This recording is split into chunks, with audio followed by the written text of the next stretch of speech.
Hello friends, and welcome to Gardening with Creekside. As we enter into this week of extremely crazy high temperatures here in North Carolina, Zone 8A, we are going to take a walk through the signature garden and we are going to see which plants are handling this heat, which plants, they're on the struggle bus a little bit, and then which ones could potentially have the most problems with this heat that we are going into. Because of course today is Monday and the temperatures are going to be the extreme high towards the end of this week. We're talking about 100, 101 temperatures. In North Carolina, this is not typical to hit those kinds of temperatures. Then you add in the heat and the humidity. Not only is it rough on the gardener, it is very rough on the plants. Some of these plants are going to handle them better than others. So we're just going to take a real life garden tour here, and I am going to share with you the messes and successes. So that way, because I know a lot of you have these same plants in your garden, and I want you to get a realistic expectation of what your garden may look like by the end of this week, how your plants are going to handle this heat, and some tips for you on how you can best take care of your garden during this heat wave. So without further ado, let's get going. The signature garden, without a doubt, is looking amazing as we go into this week of high temperatures. Everything really is, overall, the garden looks the best it has ever looked. We are going into, this is the 4th summer of this garden. And so just to kind of give you that reference of a 4-year-old garden, the shrubs here, and especially in the interior, 4 years old. Of course, the annuals get replanted every year. So as we enter into the garden, the 2 raised beds on each side are planted the exact same. We have the Supertunia Hoopla Vivid Orchid. Now, y'all, they look great, right? We love Supertunia Hoopla Vivid Orchid because it gives us that beautiful, nice raspberry color with that wide white margin on the side. If any annual in this garden is going to struggle, it is going to be my Supertunias. Supertunias like cooler temperatures. They do not enjoy 100, 101 degree temperatures with high heat and humidity. So if you have a lot of Supertunias in your garden, just know that going into this week and coming out of it again, they could definitely struggle. During the heat wave, we're not going to fertilize our annuals. We're just going to make sure that they have plenty of water, good deep watering, not a bunch of little sporadic watering, but good deep water so that they stay hydrated. Once we come out of these high temperatures, then we can resume our regularly scheduled water-soluble fertilizer schedule. But for now, we're going to leave them alone. It'll be interesting. That's all I'm going to say. Of course, we're going to keep it real with you. We're going to come back here after the heat, and I'm going to show you exactly what they look like. Just know, one gardener to another, Supertunias, Superbells do not like that high temperatures. So just prepare yourself. They're not going to be looking amazing by the end of this week, but there are other things that will be. One thing I am not worried about in the absolute least bit are my Sprinter Boxwoods and my Little Lime Punch Hydrangeas. Y'all, they do not care if the temperatures are 100, 101. These are well-established plants with a great root system, and they are going to be great. Your evergreen shrubs, they are going to thrive. If they are well established, they've got great root systems. They have nice, thick, waxy leaves, which helps to retain that moisture. They will be fine. If anything, the Little Lime Punch Hydrangeas are going to explode even more, erupt into all of their full gorgeous blooms, because you can see that they are right at the tipping point of just exploding with full blooms. This is my favorite, probably all-time favorite hydrangea. If I could plant 1,000 more of these hydrangeas, I absolutely would. This is key with your hydrangeas, planting them in those kind of cooler months here in the southeast, and then being patient. Panicle hydrangeas are meant for the sun, right? So they need a minimum of that 5 to 6 hours or all day sun. We're out here bright and early in the morning. Better for me and for filming. And so right now these are like in the morning sun, right? So it's not a direct sun yet, but once the sun pops up over the trees, they will be in full sun. So those panicles especially if they are established, you can have them out in these 101-degree temperatures and they will be fine. They may show a little heat wilt at the end of the day, but they're going to bounce back and just be glorious. At the base of the little lime punches, we have the Superbena Cobalt Verbena. This is a beautiful, deep, deep purple verbena. It is obviously going to be a nice, low-growing, spreading habit on it. Stunning color. And then we move into the Supertunia Mini Vista Plum Veined. This is definitely one of my all-time favorite petunias. Relatively new from Proven Winners, but it just has a beautiful growth habit. I love the color on it, nice and tight, compact. It is going to be very interesting to see how the Mini Vista Plum Veined reacts to this heat, and then also the Superbena Cobalt.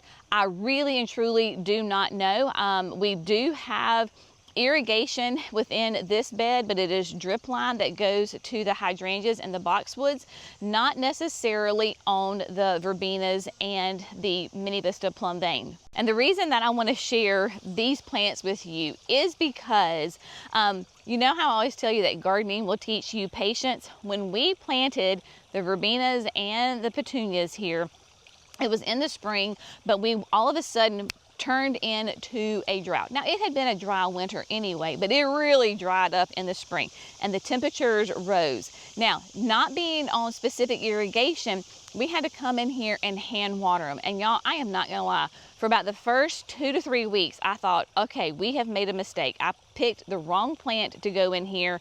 They were struggling. The verbenas, I was like, they're gonna die. Like, this is not good. I mean, they were shriveling up every afternoon. They just, they looked awful. The petunias did a whole lot better than the verbenas did. The verbenas were on the struggle bus for 4 weeks, but we faithfully came out here about every other day and watered them really well. We've water soluble fertilized these plants, I think, twice. And the reason I tell you this is because a little bit of struggle, whether it's a plant or us, later results oftentimes in strength, right? So because the verbenas and the petunias slightly struggled a little bit, but we were taking care of them, that means that their roots were growing, right? So like I said, plants like us, when things are hard, that's when more of the massive growth happens. So as we're going into this heat wave, I don't want you out there with your established shrubs, your established annuals, your established perennials, going out there and watering them every single day. That's too much love. They don't need it. Maybe it's every other day, every 3 days. Look at the plant and it will tell you if it needs water. How do you know if it needs water? It's all like shriveled up, okay? That means it needs water. Otherwise, if it's perky, leave it alone. Now, speaking of some really great drought-tolerant annuals, let's look at these. If you are not growing Cleome and Salvia in your full sun garden, you are missing out on the easiest, lowest maintenance, high performing. They love the sun, they love the heat. Then we have Senorita Rosalita Cleome right here. And then the Rockin' Fuchsia, which is, we kind of went with the pink and orange theme here this year. Y'all, these are so easy and they are huge performers. Every little clump of pink that you see, that is just one plant. All of these were planted as grande containers, and I have no doubt that the salvias, the Cleome, we have got some torch-like coleus there in the middle. It's getting a little overtaken, but that's okay. I don't mind one bit. You will see that we have got the Gumfrina on the front side, and then with the Diamond Snow, Diamond Frost, and then the Cerveza and Lime. All of those are going to handle these temperatures really, really well. It is going to be a test to see how the Campfire Flame Bidens do. Typically, Bidens I think of as more of a cool weather plant, so I don't know. We're going to find out together how these do. But these are nice, low growing, they're beautiful, but I can already tell that their flower production is not as prolific. So we're just going to figure this out together, my friends, and go from there. Other things that are not going to miss a beat whatsoever. any of these established shrubs. So this opalescence phlox, it'll be interesting to see how it does as well, because it is in full bloom, has a beautiful sweet fragrance to it, nice kind of light pink colors. There we go. We'll see how it's going to do. Now, in each of the beds, we have at least one hydrangea and a summerific hibiscus. So this is the summerific, this is Holy Grail. It is not blooming yet. It's a little bit on the slower side. I am not worried about my summerifics whatsoever. The summerific perennial hibiscus, they can handle the heat and humidity. Now, they will benefit greatly if you can supplement them with some water. You may notice if you're not in irrigation or not in a wet spot, or you're not getting rain, that maybe your summerifics will take a break from blooming during the extreme heat, because that's the plant's natural defense system, right? So its main reason in living is to keep the root system alive. So the first thing that's going to stop is it's producing the flowers. Then the foliage could happen next, but the main goal of that plant is self-preservation, right? So if your summerifics, your perennial hibiscus in general, stop blooming during the high heat of the summer, that is a little bit of a sign that they could be under some stress and that they need some water. If you're able, it's not necessary, but if you're able to keep consistent water on your summerifics, then they're going to bloom all throughout the heat. They're not going to care. Just keep that in mind if you notice that yours stops blooming. Limelight Prime is getting ready to burst forth with all of her glory as well. And then just looking around, you can just see which ones are absolutely thriving. And as far as struggling goes, for the most part, all of these shrubs have been so well established going into year 4. Quickfire Fab right here, going into year 4, that they are so established that they really they can handle this. Like, for example, this is the Pillow Talk gardenia. We have got 3 of them right here. Gardenias, of course, love the heat. We have got a bloom right here, so it smells absolutely divine. And then the Valentine's Crush. So Valentine's Crush, very upright red blooms on it. Laura Petalums, again, they love the heat. So this is the Jazz Hands Bold. So doing really well. If your Laura Petalums look rough coming out of winter, it's okay. Just give them a little trim. But in the summertime with the heat, they will do well, as will the Spireas. Y'all, this is Double Play Doozy. It is not going to miss a beat whatsoever.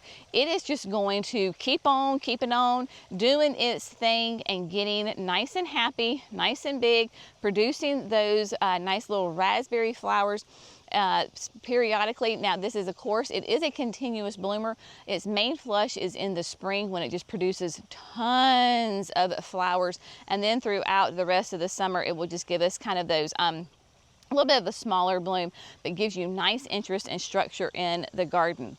And then, of course, moving on over the viburnums. This is the Glitters and Glows.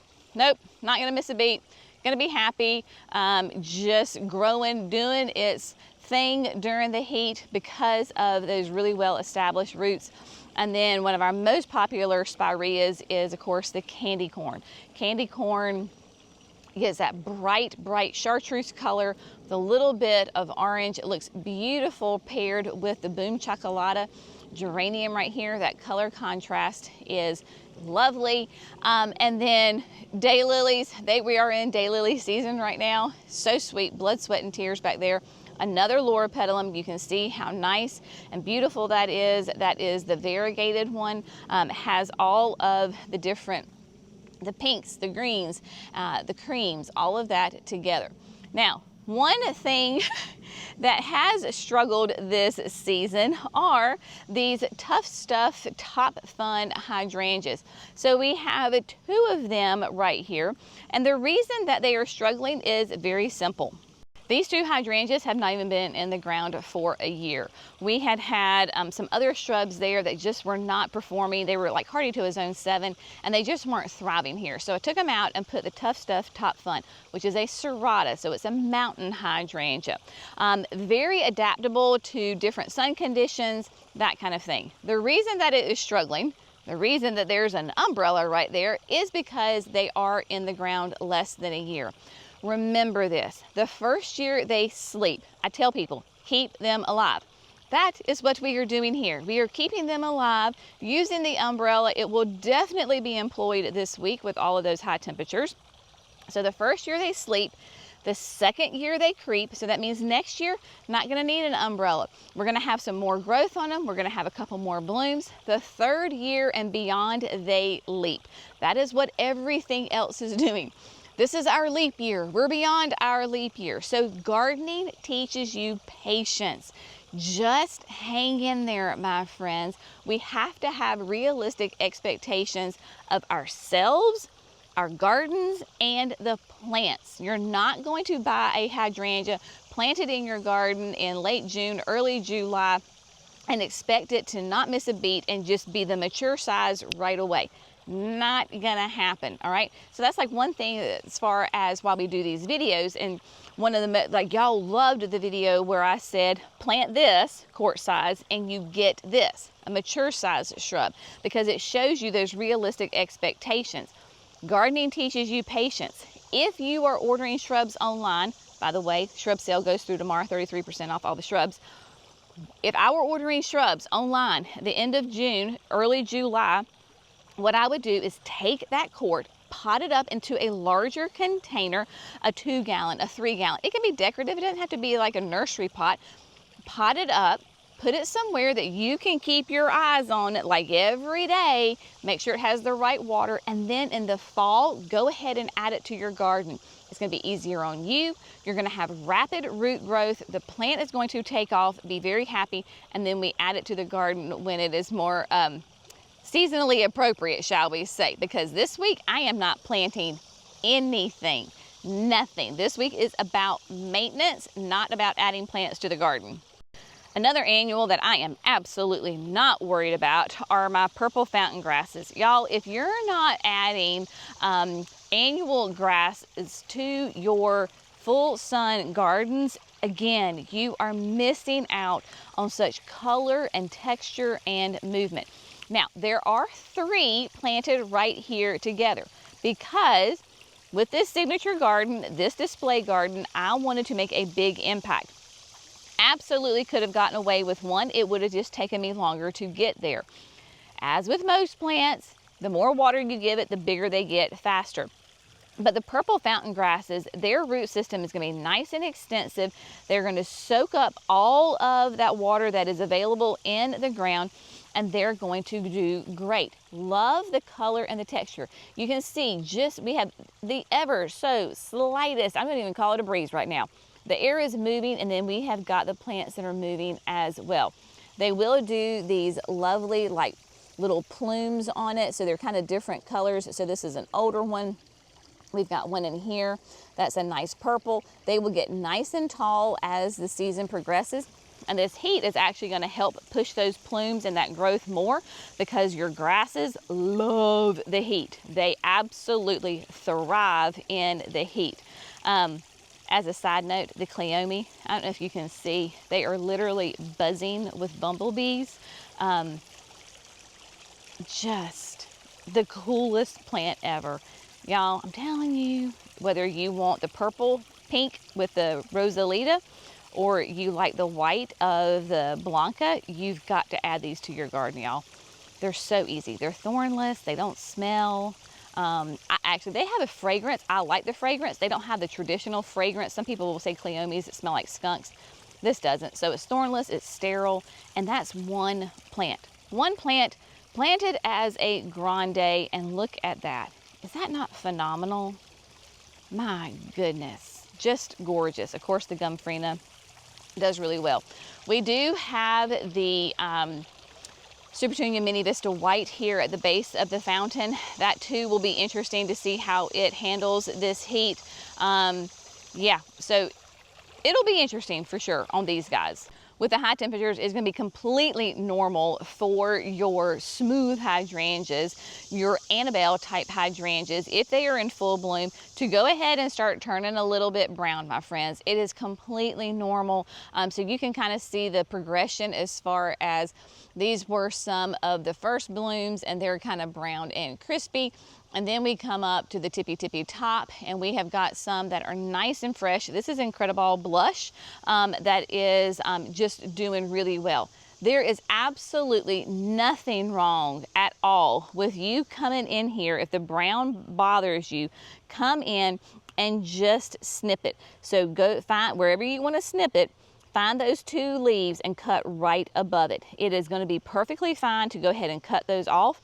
If you're in the southeast, you may go ahead and get another flush of flowers this fall. It is possible because they bloom on new growth. The alliums, this is serendipity. They do not care about high temperatures. My gosh, they are getting ready to go into full bloom here at the garden. I love alliums because they are rabbit resistant, and if you know me, I got bunny problems at home. And they are a huge pollinator attractor. Look at this sweet little bee right here, who is just, bless her heart, she is just trying to go for it to get some sweet nectar out of there. Plus you've got little pollinators of all little tiny sizes. But that is the fun thing about the alliums, is that the bees, the good bees, it's all relative, you my friends, do love those alliums for sure. Barberries, nope, could care less. Sunjoy citrus looks beautiful next up to Holy Grail. You know, the other one, it may have been Edge of Night. This is Holy Grail. I told you the first one was Holy Grail. That was Edge of Night. This is Holy Grail because, as you can see, we have got a beautiful red bloom that is hiding in there. So love this. This is the same one we have in the berm. Huge, massive plant. And then y'all, if you're not growing some of the false sunflower, this is Tuscan Gold. Look at this. This is a Heliopsis. Oh my word. Gorgeous pop of yellow in here. It is so sunny, as its name, Tuscan Gold. It is a great one. Beautiful, heat-loving plant, and very drought tolerant once established. Just doing great in here. And then moving over to the little side garden, the little rain garden. Here we go. All right, what am I worried about? What am I not worried about? Well, first of all, we got some tropical Super Bells Tropical Sunrise at the base of Tokyo Towers. One, it looks like they need some water because they are the leaves are a little bit curled up. So this is a sign that says, hey, I need water. We're here in the morning, early in the morning, and they are showing signs of stress. So I'm gonna get off the video, grab a 5-gallon bucket of water and pour it on there. So they need water. Again, Super Bells though love the cooler temperatures. Really don't suspect that they will go through the heat this week. And honestly, y'all, this is the thing. You are the steward and the student of your own garden. So you get to decide what you want to do in your garden. There is a part of my brain that says, hey, let's just water these guys. Let's see how they bounce back. Let's see how they go through the heat of this week. The other part of me says, Jenny, it's not worth it. You know what's gonna happen. They're gonna struggle. You're gonna have to keep water on them, blah, blah, blah, blah, blah. Go ahead, pull them out, add a layer of compost to the top, because when we're pulling the plants out, we're going to lose some soil. So let's kind of bump it back up, because ultimately the Tokyo Tower is my main concern. And with the Super Bells in there during the heat wave, they're going to struggle because they don't like the heat. And then I need to make sure that my Tokyo Tower gets enough moisture as possible. I don't know what I'm going to do. I'll talk to Cece probably. We'll make a decision together. But just know that as you go through this heat wave, if you have plants that are cool weather plants and you're like, there's just no point in fighting and trying to keep them alive, it's okay. You have full permission to let them go. Go ahead and either let them perish on their own, or if that hurts your heart too much, just go ahead and take them, dump them, put them in your compost pile, return them to the earth. It is all right. You don't have to fight it. You can let go of a plant if it doesn't suit you or your garden any longer. It's okay, I'm giving you permission. Let's just take a little gander here though at this little corner, because dear heavens, let's talk about plants we are not worried about. First of all, this is a beautiful, supposed to be a dwarf Joe Pye weed. I think this is called Baby Joe. There are 3 plants in here planted along the side of the dry creek bed because it stays more moist. Of course, great pollinator plant. Butterflies love it. It is getting ready to go into bloom. We had a couple of these plants, I planted them last year, and we had gotten them from another wholesale grower, and they are thriving. So if you've got some Joe Pye weed, don't worry about it. She's perfectly fine. We have got the cookies and cream summerific perennial hibiscus, and look how pretty it is. You've got the phlox, the ultra pink phlox right here. Then behind it you've got the this is opening act phlox. Behind it is the ultraviolet phlox, that really electric purple, and then you have got the cookies and cream. Doing great. Not a problem. Everybody is fine here. This is not on irrigation. These cookies and cream, man, they were taking their sweet time to get established in the garden, but now that they are very happy growing. They're a more petite hibiscus anyway, so they're doing great. Of course, they talks about the cookies and cream gets its name for those black leaves and those pure white flowers. We've got 2 here, and then we've got another one kind of behind me. But everybody here doing really well. Here we have berry poppins. We've got 3 berry poppins. This is a winterberry. Winterberry's a great native deciduous shrub. In the summertime, it's not too much to look at, y'all. I'm just going to tell you. It's just like a green shrub, right? And you're like, okay, well, why do I want berry poppins, a winterberry in my garden? Because if you will notice, as we zoom in, there are all of these little green berries all over the stems. They are covering the stems. A winterberry is known because of these little berries. Right now they are green, but in the winter time they are a flaming red. The plant will lose all of its leaves and you are left with nothing but stems of bright, cheery, Christmas red berries covering these plants. It is unbelievable when they are in all of their glory. So this is one that we plant that in the summertime is not so much to look at, but we're thinking about that 4 seasons of interest, and they give us those beautiful plants. Now the thing is with your winter berries, y'all, you're gonna have a little hanky-panky going on in your garden. You gotta have a male and you gotta have a female. So Berry Poppins is going to be the female because she produces the berries. And then back here in the corner, we have got Mr. Poppins. Now Mr. Poppins only serves one purpose, and that purpose is to pollinate Berry Poppins. It does not produce berries. It will be just green in the summertime. In the wintertime, it is just stark naked. His sole purpose is to produce these berries on Berry Poppins. Now, in order to pollinate your winter berries, you need the male and the female. One male will pollinate about 5 females within a 50-yard radius. I think 50 yard or 50 feet? 50 feet, maybe 50 feet. 50 feet radius. So I've got 3. I could add 2 more and he still would pollinate those. But as you can see, he's just a green shrub, no biggie. We have him kind of tucked here back in the corner. And so he does his business, he does his job, pollinates the ladies that are over there, and then we get those beautiful red berries in the wintertime. As we enter into this week of heat, I want you to really just have realistic expectations. I did a video on Saturday. So the previous video gave you practical tips of how to manage your garden during this heat wave. So if you missed that, check that out. I will have it linked in the video description, everywhere. So you can look at that. Gives you practical tips of what to do and what not to do this week, how to prioritize your time in the garden. But that is the beautiful thing about those established shrubs. Y'all, you're not going to have to worry about them. You have put in the hard work. The shrubs have put in the hard work. Those perennials, all of that the hard work has been done. So now you can kind of sit back a little bit and relax and not fret about those guys. focus on your containers, focus on those newly planted additions to your garden, whether they're a shrub, perennial, annual, it does not matter. Those are the ones we're going to focus on. But there are definitely plants, just like people. I know people who love the heat.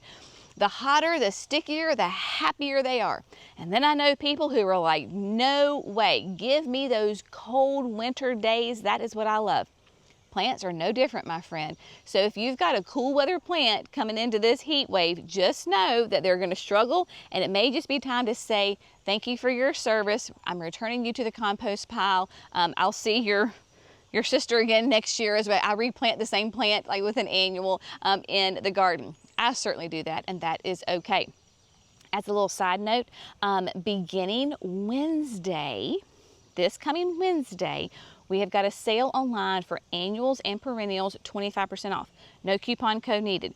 So if you're looking for those hot weather annuals and perennials, you can definitely do it. Take advantage of it, 25% off, no code needed. The shrub sale goes through today and tomorrow. So the shrub sale ends, and then the annual and perennial sale begins.